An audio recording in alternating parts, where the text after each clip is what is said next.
Indo British advanced pain clinic నొప్పి మాయం surgery దూరం for appointments 9155515563. Hi guys, welcome to I dream. నేను మీ Chanakya. And నిన్న జరిగిన ట్రైలర్ లాంచ్ ఈవెంట్ పుష్ప 2 మరి బాలీవుడ్ కూడా బెంబేలెత్తిపోతుంది. మరి ఇండియా మొత్తం చూపంతా కూడా కేవలం ఒకే దాని మీద, టాలీవుడ్ మీద. మరి టాలీవుడ్ ఇండస్ట్రీ ఎంత ఎదిగిందా అనేది ఈ యొక్క సినిమా ద్వారా, ఈ ట్రైలర్ లాంచ్ ఈవెంట్ ద్వారానే మనం ప్రత్యేకంగా చెప్పుకోవచ్చు. ఇంతటి రెస్పాన్స్ వస్తుందని ఎవ్వరూ ఊహించలేదు. మరి ఈ రెస్పాన్స్ ఎలా వచ్చింది, అసలు ఇది ఎంతవరకు తీసుకెళ్తుంది అనే దాని గురించి కూడా ఇప్పుడు మనతో పాటు మాట్లాడడానికి సీనియర్ జర్నలిస్ట్ మరియు సినీ క్రిటిక్ భరద్వాజ గారు ఇప్పుడు మనతో పాటు ఉన్నారు. మరి ఆయన్నే అడిగి బోల్డెన్ విషయాలు కూడా తెలుసుకుందాం. హాయ్ సార్, నమస్తే. నమస్తే. సింపుల్గా ఒక థంబ్నెయిల్ పెట్టాలంటే బెంబేలెత్తుతున్న బాలీవుడ్ పుష్ప 2 ఒక క్రేజ్ని చూసి. నిన్న జరిగిన ఈవెంట్ ఇలాంటి ఈవెంట్ కూడా కాదు. పుష్ప 2 ట్రైలర్ లాంచ్ ఈవెంట్కి 12 లక్షల మంది పైగా, అది కూడా మన తెలుగు స్టేట్స్లో కూడా కాదు, ఎక్కడో పాట్నాలో షారూఖ్ ఖాన్ ఈవెంట్ జరిగింది. ఇది కొన్ని సంవత్సరాల క్రితం. ఆ తర్వాత అన్ని సంవత్సరాల తర్వాత మళ్ళీ జరగడం పుష్ప 2నే. ఇలాంటి క్రేజ్ మన ఒక తెలుగు ఇండస్ట్రీకే ఒక గర్వకారణంగా అనిపిస్తుంది. దీని గురించి మీరేమంటారు? అంటే మనం ఈ మధ్య తెలుగు సినిమాలకు సంబంధించినటువంటి ఈవెంట్స్ బాంబేలో జరిగినాయి కానీ బాంబే దాటి జరగటం అనేది లక్నోలో జరిగింది మొన్న ఒక ఈవెంట్, గేమ్ చేంజర్. తర్వాత ఇది పాట్నాలో జరిగిన ఈవెంట్ బీభత్సమైన స్థాయిలో జరిగింది. ఈ బీభత్సం అనేది వాళ్ళు ట్రైలర్లో కూడా చూపించారు. ట్రైలర్ కూడా అదే రేంజ్లో ఉంది. ట్రైలర్ ఏ రేంజ్లో ఉందో సినిమా మీద ఎక్స్పెక్టేషన్స్ ఆ రేంజ్లో ఉన్నాయి. సో ఆ ఎక్స్పెక్టేషన్స్ని మీట్ అయ్యేలాగా ఈవెంట్ జరిగింది. కాబట్టి ఇవన్నీ మ్యాచింగ్ అయిపోయి రేపు ఏ మ్యాజిక్ ఫిగర్ని అది బయటకు తీసుకొస్తుంది అనేటువంటి విషయంలో భయపడుతున్నారు. ఇందాక మీరు అన్నారు బాలీవుడ్ బెంబేలెత్తుతోంది అని. బాలీవుడ్ బెంబేలెత్తుతోంది ఆ ఫిగర్స్ గురించి. ఓకే, ఇప్పటికే ఆల్రెడీ ఒక 1500 కోట్లతో ఒక మార్క్ సెట్ చేసి ఉన్నారు అక్కడ. ఏది రాజమౌళి అండ్ ప్రభాస్, బాహుబలి. ఇప్పుడు రాజమౌళి, బాహుబలి, ప్రభాస్, దీన్ని సుకుమార్, పుష్ప, బన్నీ అనేది రీప్లేస్ చేస్తుందా అనేది చర్చ. అంటే ఇక్కడి నుంచి ఆ సినిమా, అందులో ఒక డైలాగ్ ఉంది. ఈ మధ్యకాలంలో బాగా పాపులర్ అయినటువంటి బన్నీ డైలాగ్, అది అన్స్టాపబుల్లో. అంటే ఎవరు పోటీ అనుకుంటున్నావు నువ్వు అని అడిగాడు ఆయన, బాలకృష్ణ గారు. అడిగితే దానికి ఈయన లేదు నాకు నేనే పోటీ, నాతో నాకే పోటీ అన్న లెవెల్లో ఒక డైలాగ్ వేసాడు. అవును. సో ఇప్పుడు ఈ డైలాగ్ని ఇక్కడికి పట్టుకొస్తాయి, ఈ సీన్లోకి పట్టుకొస్తే ఈ సినిమాతో ఒక కొత్త బెంచ్ మార్క్ సెట్ చేసేటువంటి ప్రయత్నంలో మాత్రమే కాదు, తన పాన్ ఇండియా మార్కెట్ని స్థిరీకరించుకునే పనిలో ఉన్నాడు ఆయన, బన్నీ. ఆ స్థిరీకరణ జరిగితే దానికోసం సుకుమార్ కూడా వెయిటింగ్. సో రాజమౌళితో సంబంధం లేకుండా పాన్ ఇండియా మార్కెట్లోకి ఎంటర్ కావడం మాత్రమే కాదు, అంటే ఇప్పటివరకు ఎంటర్ అయిన వాళ్ళందరూ రాజమౌళి చేయి పట్టుకుని వెళ్ళిన వాళ్ళే పాన్ ఇండియా మార్కెట్లోకి. రామ్ చరణ్ కావచ్చు, ఎన్టీఆర్ కావచ్చు, ప్రభాస్ కావచ్చు. రాజమౌళితో సంబంధం లేకుండా అక్కడికి ఎంటర్ అయ్యి దాంతోపాటు గ్లోబల్ మార్కెట్లోకి ఎంటర్ అయ్యేటువంటి ఒక ప్రయత్నం చేసినటువంటి హీరోగా బన్నీ ఒక రికార్డు క్రియేట్ చేయబోతున్నాడు. ఆల్రెడీ పుష్ప 1తో ఒక రికార్డు క్రియేట్ చేశాడు అతను. ఏది, మొదటి జాతీయ ఉత్తమ నటుడు పురస్కారం అందుకుని. అయితే పుష్ప 1ని మించి ఉంది ఇది. ట్రైలర్ చూస్తే డెఫినెట్గా దానికంటే మించి ఉంది అని ఎందుకు చెప్తున్నానంటే, దానికి తెలుగు మార్కెట్లో డివైడ్ టాక్ వచ్చింది పుష్ప 1కి. అవును. అయితే హిందీ మార్కెట్లో అది గెయిన్ అయింది. హిందీ మార్కెట్లో గెయిన్ అవ్వటం అనేది దాని సక్సెస్. అలా పాన్ ఇండియా మార్కెట్లోకి మొదటి సినిమాతోనే ఒక అద్భుతమైన ఎంట్రీ సాధించాడు అతను.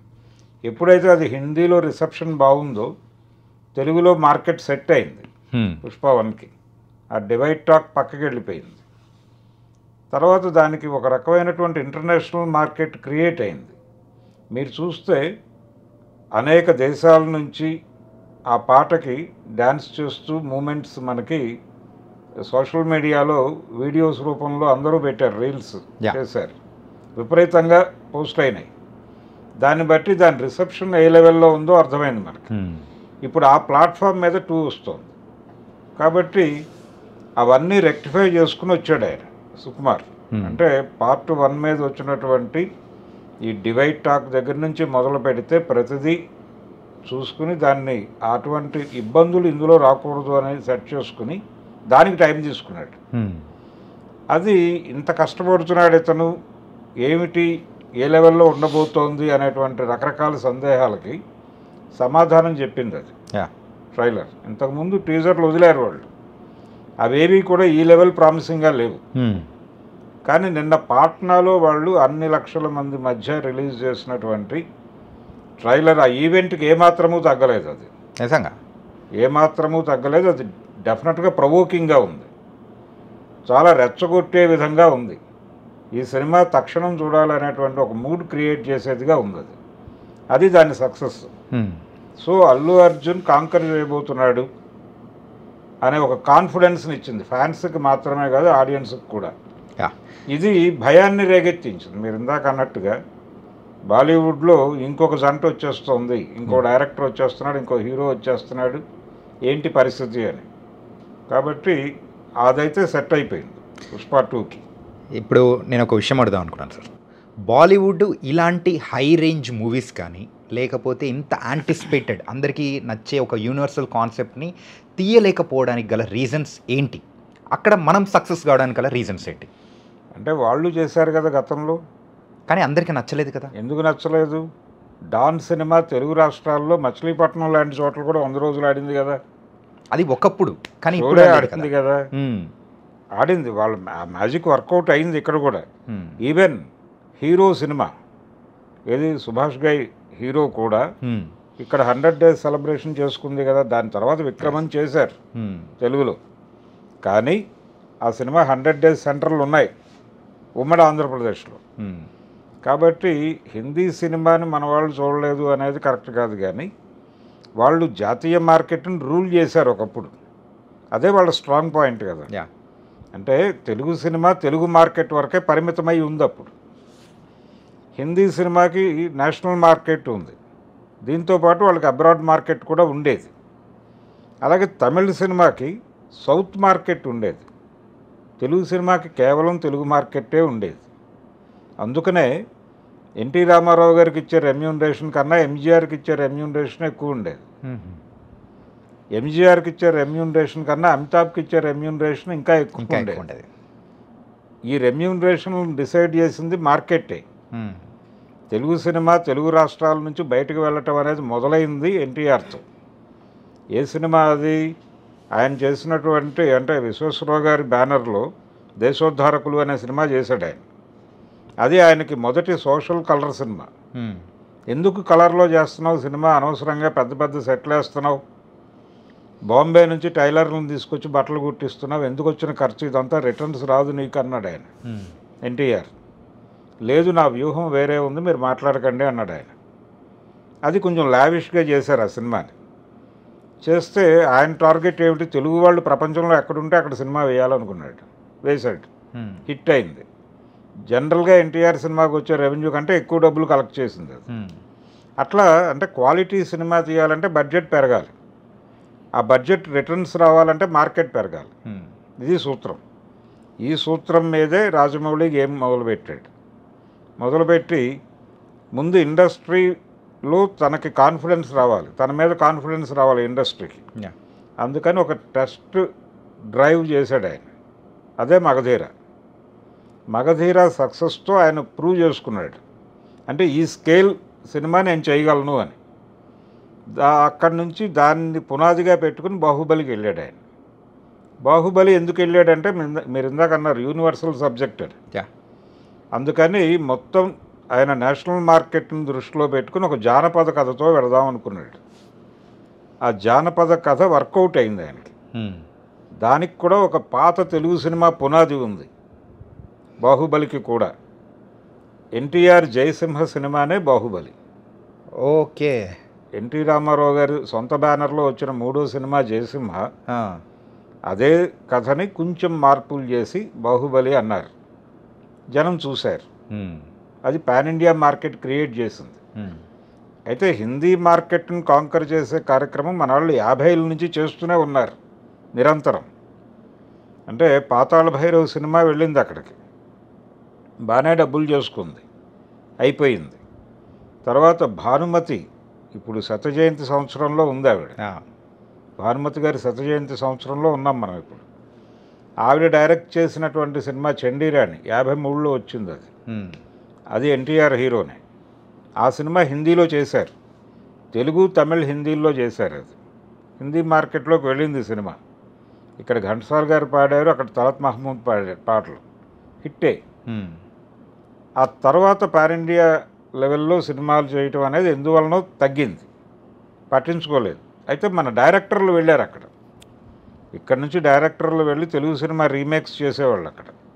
తాతినేని రామారావు గారు, కె బాపయ్య గారు, వీళ్ళకంటే ముందు తాతినేని ప్రకాశ్రావు గారు, వీళ్ళందరూ, ఎల్వి ప్రసాద్ గారు కూడా, అవును, వీళ్ళందరూ బాంబేలో రూల్ చేశారు ఒక రకంగా. అయితే వీళ్ళు రూల్ చేసింది తెలుగు రీమేకులతో. అలా కాకుండా ఒకే సబ్జెక్ట్తో టోటల్ మార్కెట్ని గ్రాప్ చేయటం అనే ప్రోగ్రాము కాన్షియస్గా మొదలు కాలేదు. కాబట్టి ఇప్పుడు మార్కెట్ అనేది అన్నిటికీ అవసరం అయిపోయింది. దీని ద్వారా హిందీ వాళ్ళు నేర్చుకున్నది ఏంటంటే, బాలీవుడ్ ఇండస్ట్రీ నేర్చుకున్న గుణపాఠం ఏమిటంటే, వీళ్ళు ఎలా కింద నుంచి పైకి వస్తున్నారో మనం కూడా అలా పైనుంచి కిందకి వెళ్ళాలి అనేది వాళ్ళకి అర్థమైంది. అంటే అందుకని అట్లీ డైరెక్టర్గా తీసుకున్నాడు ఆయన, షారుఖ్ ఖాన్ నయనతారను హీరోయిన్గా పెట్టుకున్నారు. ఇది జరుగుతోంది. నాగార్జునకి వాళ్ళు ప్లేస్ ఇస్తున్నారు, ఇంకొక తెలుగు హీరోని తన సినిమాలో అకామిడేట్ చేయడానికి ప్రయత్నాలు చేసుకుంటున్నారు, ఇక్కడ ఉన్న మార్కెట్ని అక్వైర్ చేసుకోవడానికని. అంతే. అంటే మార్కెట్కు ఉన్నటువంటి గోడలు బద్దలైపోయినాయి. ఓకే. ఇప్పుడు ఎవరైనా ఒక సినిమా ఇప్పుడు కృష్ణానగర్లో ఒక జూనియర్ ఆర్టిస్ట్ ఉంటాడు, అతను ఒక పాన్ ఇండియా సినిమాలో అనుకోకుండా బుక్ అయిపోయి తన పర్ఫార్మెన్స్తో అట్రాక్ట్ చేశాడు అనుకోండి ఆడియన్స్ని. అంటే ఒక రికగ్నైజేషన్ సంపాదించుకుంటే ఈ సినిమా గ్లోబల్ మార్కెట్లోకి వెళ్తే, వెళ్ళదు అని లేదు, వెళ్ళొచ్చు, వెళ్ళే ఛాన్స్ ఉంది. నేను చెప్పేది జానపద కథలాగా అనిపించినప్పటికీ ఇది వరల్డ్ మార్కెట్లోకి ఎంటర్ అయిపోయి ఈ కృష్ణానగర్లో పడుకున్నటువంటి ఆర్టిస్టు ఒక హాలీవుడ్ డైరెక్టర్ కళ్ళల్లో పడవచ్చు, ఒక హాలీవుడ్ ప్రొడక్షన్ హౌస్ కళ్ళల్లో పడవచ్చు. అక్కడ కూడా అంటే ఈ కాస్టింగ్ డైరెక్టర్లు ఉంటారు కదా, వాళ్ళ కళ్ళల్లో పడవచ్చు, పడి ఇతనికి ఫోన్ రావచ్చు ఒక హాలీవుడ్ ప్రొడక్షన్ హౌస్ నుంచి. రాదని గ్యారంటీ లేదు. ప్రపంచం అలా మారింది. ఇప్పుడు గ్లోబల్ మార్కెట్లోకి ఎంటర్ అయింది తెలుగు సినిమా. కాబట్టి ఇక్కడ అడ్డుగోడలు లేవు, ఏ రకమైనటువంటి బ్యారియర్స్ లేవు, ఇప్పుడు అన్నీ బద్దలైపోయినాయి. సో ఎవరైనా అంటే సినిమా అనేది 3 భాగాలుగా మారిపోయింది, 3 డివిజన్స్లోకి వచ్చింది. 3 డివిజన్స్ ఏమిటంటే local market cinema, pan India cinema, global cinema, అంతే. ఇప్పుడు పుష్ప అనేది మనం గ్లోబల్ సినిమాగా చూడొచ్చా లేకపోతే పాన్ ఇండియా సినిమాగా చూడొచ్చా? పాన్ ఇండియా సినిమాగా మొదలైంది, గ్లోబల్ మార్కెట్ని కాంకర్ చేయటం వాళ్ళ ప్రోగ్రాము. ఆ విషయం ఆ సినిమాలో డైలాగు పెట్టాడు, international Pushpa not national, international అన్నాడు కదా. ఇంకొక డైలాగ్ ఉంది ఆ సినిమాలో, అంటే ఆ ట్రైలర్లో, పుష్ప పేరు చాలా చిన్నగా ఉంది కానీ మోత చాలా పెద్దగా ఉంది అంటాడు. అది హిందీలో చెప్తారు, అదే హిందీలో చెప్పాడు. దాని జిస్ట్ ఏమిటి, పుష్ప అనే పేరు చిన్నగా ఉంది కానీ మోత చాలా పెద్దది, అది పెద్దగా మూగేటట్టే కనిపిస్తోంది, పెద్ద మోతతో రాబోతోంది అనే ప్రామిస్ ఉంది. దానిలో ఇంకొక డైలాగ్ ఉంది ట్రైలర్లో, పుష్ప అనేది కేవలం పేరు కాదు, బ్రాండ్ అని. అది బ్రాండ్గా మారిపోయింది ఆల్రెడీ. ఓకే అని ఈ బ్రాండ్గా మారటం అనేది గ్లోబల్ లెవెల్లో జరిగింది అనేది మనకి రీల్స్లో చూసాం మనం. సౌత్ ఆఫ్రికా నుంచి ఎవరో రీల్ చేశారు ఆ పాటకి డ్యాన్స్ చేస్తూ, అంటే అతని స్టైల్లో ఆ చూపే బంగారమయ్యే పాట ఉంది కదా, దానికి డ్యాన్స్ చేస్తూ ఒక సౌత్ ఆఫ్రికా నుంచి ఒక రీల్ పోస్ట్ అయింది సోషల్ మీడియా, ఇన్స్టాలో. ఏం చెప్పాలి, ఆ సినిమా రీచ్ అయింది. సో ఆ ప్లాట్ఫామ్ మీద, అంటే అది క్రియేట్ చేసినటువంటి ప్లాట్ఫామ్ మీదకి దీన్ని తీసుకెళ్తున్నారు వీళ్ళు. ఓకే. పుష్ప 2ని. సో ఇప్పుడు వాళ్ళు కూడా ఆ ప్రయత్నాల్లో ఉన్నారు. హాలీవుడ్ ఆ ప్రయత్నంలో ఉంది, బాలీవుడ్ ఆ ప్రయత్నంలో ఉంది. అంటే ప్రతి ఏరియాని మనం దృష్టిలో పెట్టుకోవాలి. స్క్రిప్ట్ డిజైనింగ్లోనే ప్రతి మార్కెట్ని మనం గౌరవించాలి యా. అనేది మొదలైంది. ఆ మొదలైన ప్రభావం చూస్తున్నాం. ఇంతకు ముందు ఒక హాలీవుడ్ సినిమాగానే రూల్ చేసేది. ఒక బాలీవుడ్ సినిమాగానే రూల్ చేయగలిగేది. ఇప్పుడు ఆ పరిస్థితి లేదు. ఎవరైనా ఎక్కడి నుంచి అయినా ఎక్కడికైనా వెళ్ళొచ్చు. కన్నడ ఇండస్ట్రీ నుంచి అద్భుతమైన సినిమాలు వచ్చినాయి కదా. ఇప్పుడు కేజీఎఫ్, సలార్ ఇవన్నీ అట్నుంచి వచ్చినవే కదా. యా. ప్రశాంత్ నీల్ అక్కడి నుంచి మొదలైన వాడే కదా. ఈవెన్ కాంతారా కూడా కొన్ని ప్రకంపనలు క్రియేట్ చేయగలిగింది కదా. సో ఎవరైనా ఏదైనా చేయవచ్చు. ఆ కండిషన్ ఉంది ఇప్పుడు. ఇప్పుడు పుష్ప 2 మూవీ హిందీ డిస్ట్రిబ్యూటర్ అనిల్ తడాని, అవును, ఆయనే నిన్న ఈవెంట్లో అన్నారనమాట. ఏంటంటే ఇలాంటి జన సునామీ కానీ ఇలాంటి రెస్పాన్స్ అది మెయిన్గా పాట్నా నుంచి వస్తుందని ఎవరు ఎక్స్పెక్ట్ చేయలేదు. అవును, నేను స్టార్టింగ్లో మీకు ఇంట్రడక్షన్లో కూడా అన్నాను, బెంబేలెత్తుతున్న బాలీవుడ్ ఈ టైప్ ఆఫ్ అని. ఏంటంటే ఆయన ఎన్నో మూవీస్కి డిస్ట్రిబ్యూటర్గా కానీ నిర్మాతగా కానీ చేశారు. అవును, కానీ ఆయనే ఇలాంటి మాట అనడం అనేది కూడా నిజంగా ఒక షాకింగ్లా అనిపించింది. అంటే ఇంకొక మాట దొరికింది అక్కడ. బిగ్గెస్ట్ ఫిలిం అనే మాట కూడా దొరికింది ఆ వేదిక మీద. సో దాన్ని కూడా కన్సిడరేషన్లోకి తీసుకోవాలి. ఓకే. తీసుకుంటే పుష్ప ఏం చేయబోతోంది అనేది ఒక విజన్ వచ్చేసింది అందరికీ. ఒక రకంగా నిన్న వేదిక మీద మాట్లాడిన ప్రతి ఒక్కరూ ఒక పూనకంతో మాట్లాడినట్టుగా మాట్లాడారు. అంటే ఎవరూ తగ్గలేదు, రెచ్చిపోయారు. రెచ్చగొట్టే విధంగా ఉంది అది కంటెంట్ రెచ్చగొట్టే విధంగా ఉండడంతో పాటు ఆ క్రౌడ్ రెచ్చగొట్టింది. ఆ వచ్చిన క్రౌడ్ విపరీతమైన ఎనర్జీని ఇచ్చింది స్టేజ్కి. ఆ ఎనర్జీ కనిపించింది. ఈవెంట్ ప్రారంభం నుంచి చివరి వరకు ఒక కరెంట్ పాస్ అయింది. ఆడియన్స్ నుంచి స్టేజ్కి పాస్ అయింది, స్టేజ్ నుంచి ఆడియన్స్కి పాస్ అయింది. మొత్తం సెల్ ఫోన్స్లో లైట్లు ఆన్ చేసి పెట్టారు వెనకాల, ఫ్లాష్ లైట్స్. అది బీభత్సం కదా. అలాంటి బీభత్సాలు చాలా కనిపించినాయి నన్ను. ఇది రేపు బాక్స్ ఆఫీస్ దగ్గర ఎలాంటి ఫిగర్ రిజిస్టర్ చేస్తుంది అనేటువంటి ఒక గొడవ నడుస్తోంది ఇప్పుడు. అంటే దాదాపు వాళ్ళు ప్రమోషనల్ యాక్టివిటీస్కి 150 crores పైన కేటాయించారు అనే మాట ఒకటి ఇప్పుడు చక్కర్లు కొడుతోంది. అది నిజమా కాదా అనేది అధికారిక సమాచారం కాదు, కానీ ఆ లెవెల్లో ప్రమోషనల్ యాక్టివిటీస్ జరుగుతున్నాయి పుష్ప 2కి అనేది అయితే నిన్న అర్థమైపోయింది. ఇప్పుడు వాళ్ళు కూడా అన్నారనమాట, ఏంటంటే ఈ ప్రమోషనల్ యాక్టివిటీస్ కేవలం ఒక రాష్ట్రానికో కేవలం ఒక ప్రాంతానికో సంబంధించింది కాదు. ఇప్పుడు పాట్నా అయిపోయింది, తర్వాత కోల్కతా తర్వాత బెంగళూరు, మెడ్రాస్, ముంబై, తర్వాత లాస్ట్లో మన హైదరాబాద్. అవును, ఇన్ని చోట్ల అంటే స్టార్టింగ్ ఫస్ట్ డే దద్దరిల్లిపోయేటట్టుంటే ఇంకా రాబోయే ఈవెంట్స్ ఆ ప్లేసెస్లో రెస్పాన్స్ ఇంతకు మించి కౌంటర్ వైబ్రేషన్స్ వ్యాపిస్తాయి కదా. ఇది ఈ లెవెల్లో చూస్తున్నాం మనం. తెలుగు సినిమా ప్రమోషను ఇంకో స్టేట్లో జరగటము, ఈ లెవెల్లో జరగటం గురించి ఇప్పుడు మాట్లాడుకుంటున్నాం. ఒక 4 రోజుల తర్వాత అంటే అతి సమీపంలోనే ఇంకొక చర్చ జరుగుతుంది. ఏంటది సార్? ఏంటంటే ఒక తెలుగు సినిమా ఈవెంట్ సిడ్నీలో జరగచ్చు, న్యూయార్క్లో జరగచ్చు, ప్యారిస్లో జరగడానికి స్కోప్ ఉంది. ఎందుకంటే గ్లోబల్ మార్కెట్ని ఓపెన్ చేయబోతున్నారు, గ్లోబల్ మార్కెట్ని టార్గెట్ చేయబోతున్నారు. ఓకే.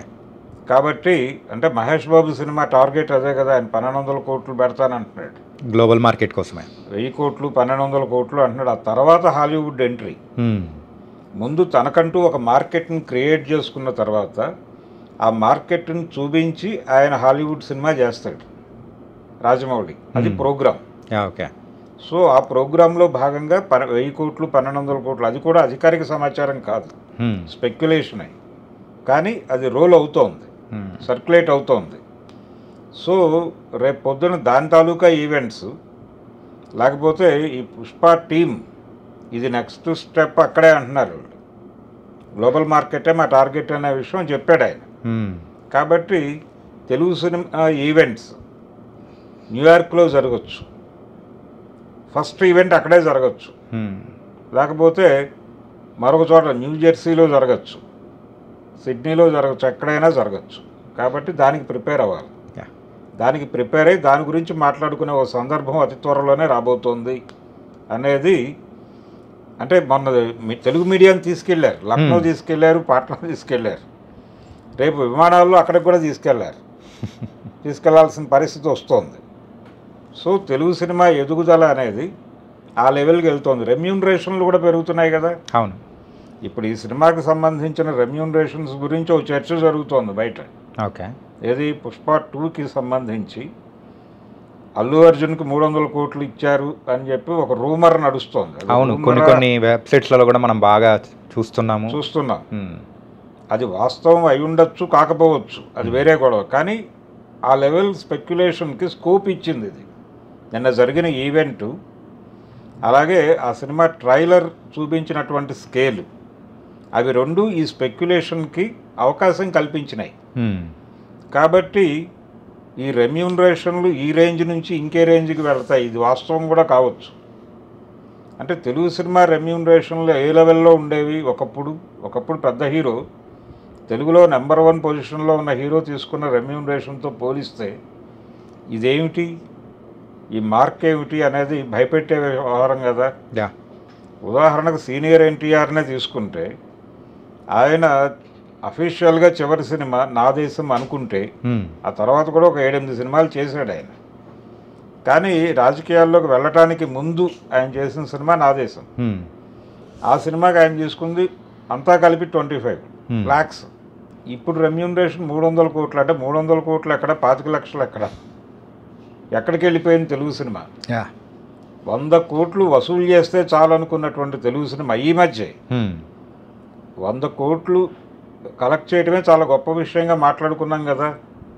ఏది ఖైదీ నెంబర్ 150 టైంలో కూడా 100 కోట్ల వసూళ్ళని రీచ్ అయితే చాలు తెలుగు సినిమా అనుకున్నది. ఈ రోజున హీరో రెమ్యూనరేషన్ 100 కోట్లు దాటి ఉంది తెలుగు సినిమాకి. సో తెలుగు సినిమా రేంజ్ మారిపోయింది. So Telugu cinema local cinema, pan India cinema, global సినిమాగా డివైడ్ అయిపోతుంది. ఇప్పుడు గ్లోబల్ సినిమాని పుష్ప మూవీకి చెప్పుకోవడానికి ఒక బలమైన రీజన్ అనేది కూడా ఉంది. ఏంటంటే టోటల్ 11,500 థియేటర్స్లో రిలీజ్ చేస్తున్నారు. కేవలం ఇండియాలోనే 6,500 అయితే గ్లోబల్గా ఓవర్సీస్లో 5,000.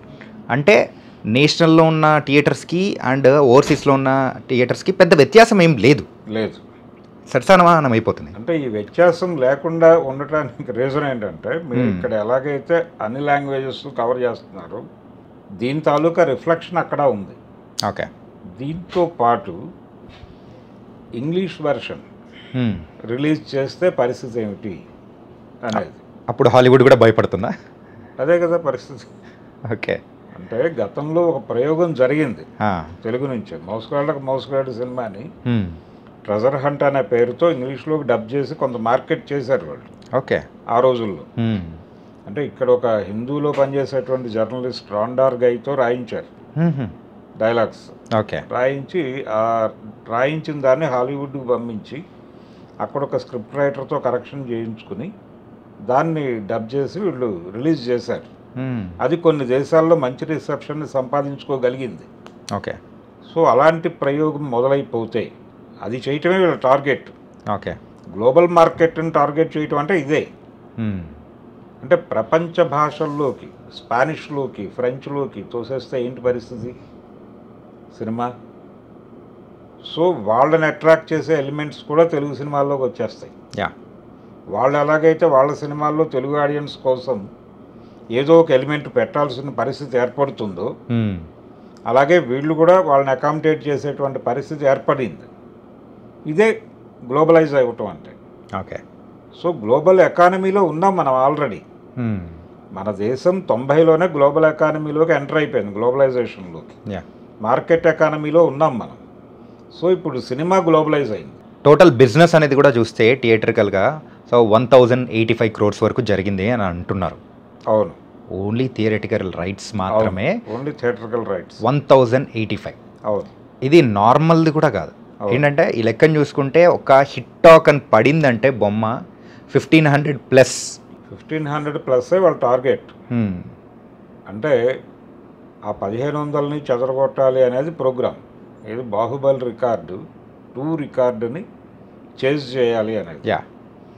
అది అయిపోతుంది అనేటువంటి, అంటే చాలా కాన్ఫిడెన్స్ ఇచ్చింది నిన్నటి ఈవెంట్ మాత్రమే కాదు, ఆ ట్రైలర్ కూడా ఎంత కాన్ఫిడెంట్ ఉందంటే ప్రతి ఒక్క ఫ్రేమ్ కూడా అంటే అల్లు అర్జున్ గారి ఆరా కానీ, సో చూపించే ప్రతి ఫ్రేమ్లో ఆ గ్రాండియర్, అవును, ఇలా చెప్పుకుంటూ పోతే చాలా ఎలిమెంట్స్ అనేది కూడా ఆ ట్రైలర్లో ఇంక్లూడ్ చేశారు. అవును, అంటే అది చాలా చాలా వెల్ డిజైన్డ్గా ఉంది. అది ఆ వెల్ డిజైనింగ్ అనేది మనకి కనిపిస్తోంది దాంట్లో.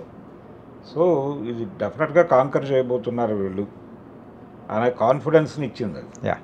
సో పుష్ప రూల్ అన్నాడు ఆయన. ఆ రూల్ మొదలవబోతుంది December 5వ తారీఖు నుంచి. సో ఫైనల్గా సార్, మీ అంచనాలకు తగ్గట్టు ఒక సినీ క్రిటిక్గా ఫస్ట్ డే కలెక్షన్స్ అంచనా ఎంత ఉండే అవకాశాలు ఉంటాయి? ఇప్పుడు ఏదైతే బెంచ్ మార్క్ అంటున్నారో ఈ బెంచ్ మార్కులన్నీ చెదిరిపోతాయండి.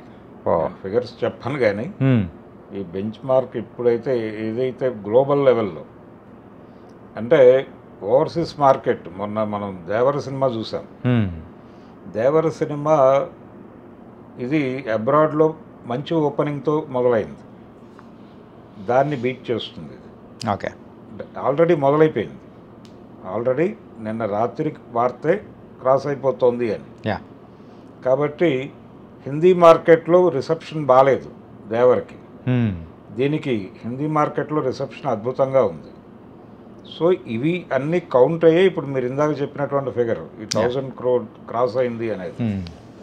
కాబట్టి థియేట్రికల్ బిజినెస్ అద్భుతంగా ఉండే ఛాన్స్ అయితే ఉంది దీనికి. ఓకే, ఫస్ట్ డే కలెక్షన్స్ మాత్రమే కాదు, రన్ బాగుంటుంది ఈ సినిమాకి. రన్ బాగుంటుంది అనే కాన్ఫిడెన్స్ రావడానికి కారణం ఏంటంటే ఈ సినిమా ఈ ట్రైలర్లో వాళ్ళు రష్మికని పోర్ట్రేట్ చేసినటువంటి పద్ధతి, ఆ కాన్వర్జేషను, అలాగే వైఫ్ గురించి తన ఒక ఒపీనియన్ చెప్తాడు ఆయన. ఈ ఎలిమెంట్స్ ఇవి సినిమా రన్ని కనెక్ట్ చేసేటువంటి ఎలిమెంట్స్ ఇవి. సో ఇది డెఫినెట్గా కాంకర్ చేయబోతోంది అనేది కనిపించింది ఓకే ట్రైలర్లో. చూద్దాం ఏ లెవెల్ ఫిగర్స్ వస్తాయి. ఓకే సార్, బిగ్గెస్ట్ సినిమా అని ఒక మాట దొర్లింది అన్నాను నేను. అవునవును, ఆ బిగ్గెస్ట్ సినిమా అనేది బాక్స్ ఆఫీస్ దగ్గర కూడా కౌంట్ అవ్వబోతోంది. Thank you so much sir. Thank you guys. మరి పుష్ప గాడి రూల్ మొదలవబోతుంది. పుష్ప అనుకుంటే కేవలం ఫ్లవర్ అనుకుంటుందా? కాదు, ఫైర్, వరల్డ్ ఫైర్. అక్కడ వైల్డ్ ఫైర్ అన్నాడు కానీ వరల్డ్ ఫైర్ మాత్రం సృష్టించబోతున్నాడు, అది కూడా December 5th నుంచి. మరో ఇంటర్వ్యూతో మళ్ళీ కలుద్దాం. అంతవరకు take care. This is your Chanakya.